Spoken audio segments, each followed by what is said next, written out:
Hello, this is Daniel Mart, and today I'm going to be doing an episode review for episode 7 of season 1 of the Scream TV show In the Trenches. And let me just say, I have never been this excited to review an episode of this show since the pilot came on. Holy shit. But I do want to say, I think half of it has to do with the fact that the next video I'm going to do after this, and hopefully upload, it will be who is the killer, basically, who is Ghostface. And I think that has a little bit to do with this, and this episode made theories and killed the theories, literally. So yeah, 10-second spoiler warning as usual, starting now. Go, baby, go.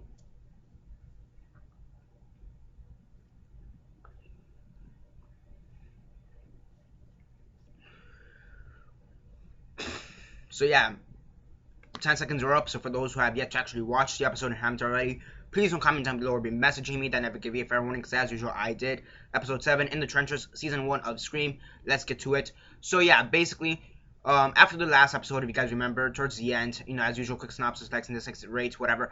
In the last episode, we finished off with Ghostface, or the killer, whatever you want to call him, and he kidnapped Will, basically. He stabbed Will and kidnapped him. So now we have Emma, Noah, Jake, and Brooke, who are now trying to find where he is. They go to this bowling alley because that's where the killer wants him to go. So they go to this bowling alley, and they're trying to find Will, but Ghostface, the killer, knowing who he is, we don't know his identity, but knowing his attitudes and whatever, we know he's gonna be playing around with their emotions, toying with them. And here, I think they do a really good job as hinting who could be the killer at several times. I mean, yeah, I'm gonna be talking more about this in the video in which I discuss who is the killer. But for the longest time since episode 1, I thought Will and Jake were the killers straight up. But it wasn't up until like the last episode, or it wasn't up until episode 5 and 6 where I kind of realized maybe they're not the killers. Maybe it's someone else. And here it most definitely, well, it doesn't confirm it. It doesn't confirm that they're not killers. Well, in a sense, it doesn't. It depends which theory you're going with. If you think there's one killer, then then you could take out Will and Jake off the list if it's just one killer. However, if it's two or more killers, that's where it gets interesting. So yeah, Will. Well, in the last episode, Will got stabbed like right here in the rib cage. I thought he was gonna die. Like when I saw him, like there's no way this guy's still alive. So yeah, surprisingly, he's still alive. I thought that was unrealistic, but it still brought up some great tension. Jake was straight up stabbed in the heart. I was thinking, there's no way he could survive. Somehow he survived. I'm thinking it was around the heart region. It was probably not on the heart, but it had to be around the heart region. I'm kind of surprised he's still alive. Yeah, they haven't said he's dead yet. Will, and I'll talk about Will later. So yeah, basically you have Ghostface. He's toying with Emma's emotions, with Noah. She finds this tape recording of, it appears her dad, or it sounds like her dad, kind of talking to someone. He's basically arguing or whatever. He's yelling, saying that Daisy, or Maggie, which is Emma's mom, slept with that monster, i.e. Brandon James. And we didn't know this. Like, we kind of knew that she had a soft spot for Brandon James. She got along with him, one of the few people, or like the only person aside from Troy James, which is the brother, whoever got along with this Brandon James character. And now it's revealed that she may have slept with him. Now, so yeah, they say sleep. Now, what could sleep mean? Could sleep mean sex, as it usually does, or could sleep literally just mean sleep with him, like those two people on the bed, straight up sleeping? I mean, normally it does apply to sex. However, oddly enough, I've heard it. I mean, it makes sense, but it's kind of odd that people use it in that sentence that, oh yeah, I slept with her. I didn't have sex with her, but I slept with her, or whatever. Some bullshit like that. So yeah, I thought that was interesting. So yeah, you have, Jake. You could take him off the. You could kind of take him off the list.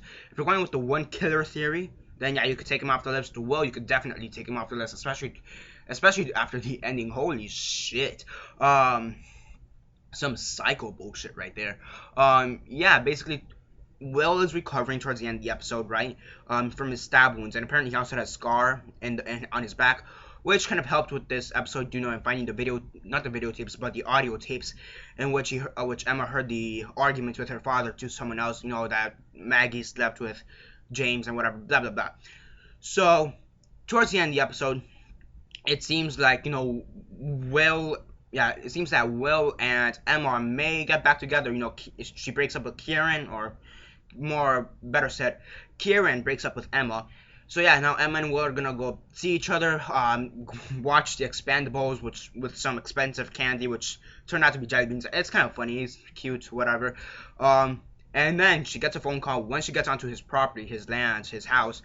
He gets a phone call from him, supposedly. Turns out to be the killer, surprise, surprise, and says, "You need to run." She runs right into the trap. Holy shit.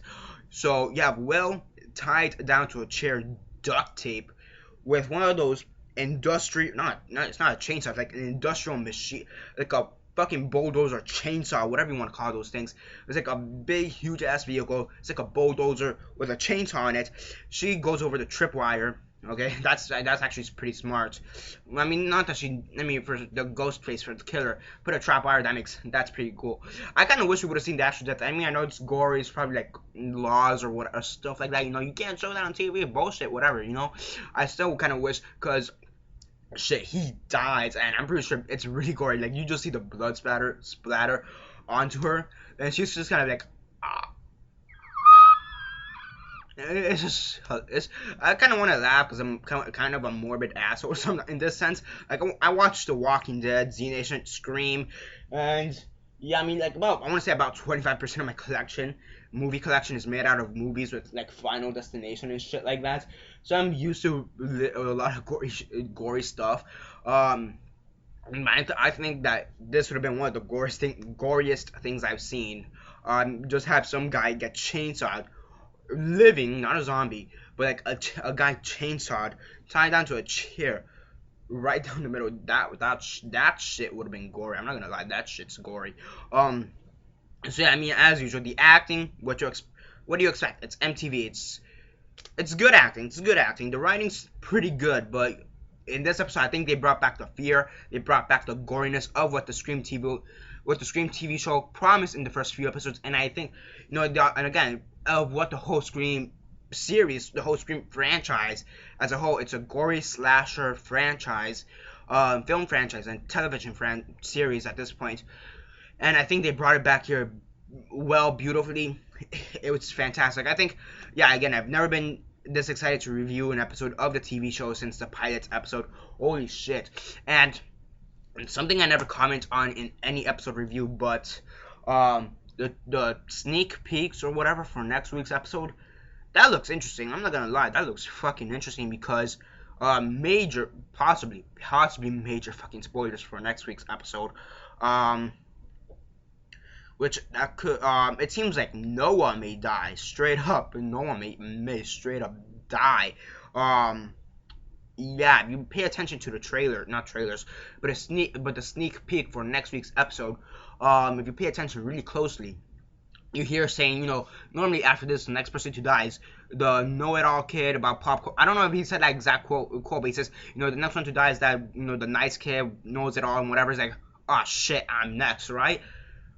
Right, but there's two things that really caught my attention through that trailer. One, Noah is looking over Jake's bed. It seems like Jake is still alive, but he says this quote, he says it really ominously. He said something like, "I did it," or something. He's like, I know who did it," or "I know I did it," or something like that. And I thought that's interesting. And then there's a scene, and I paused. I'm like, wait, is that Noah? There's this guy, dead, neck sliced. Looks like Noah. Holy fuck.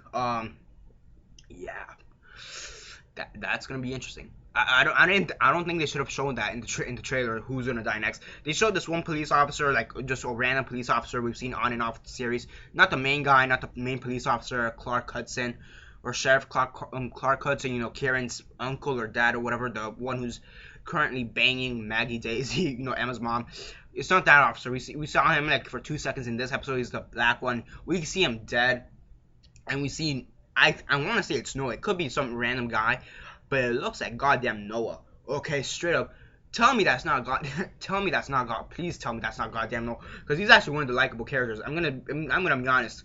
Jake, I'm gonna say he actually turned really likable in my opinion. Like in the previous episodes, I'm like he's there, he's funny, kind of an asshole or whatever. Here, I thought he was actually pretty likable, pretty an actual decent guy, despite the fact that he's still kind of an asshole.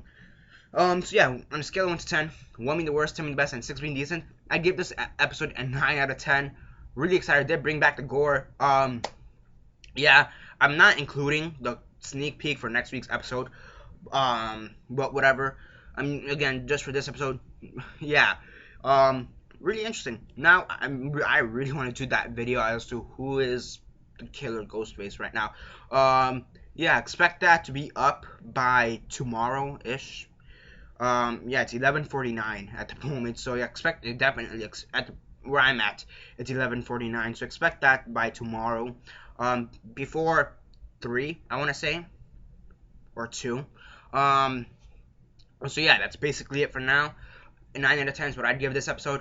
And yeah, that's basically it for now. Subscribe if you're not already subscribed. I do movie reviews, TV show reviews, and comic book reviews. Comment down below on your thoughts on the episode. Like the video, share on Facebook, Twitter, MySpace, or whatever you guys prefer. And that's basically it for now. This is Daniel Mart signing off. Holy shit. Damn.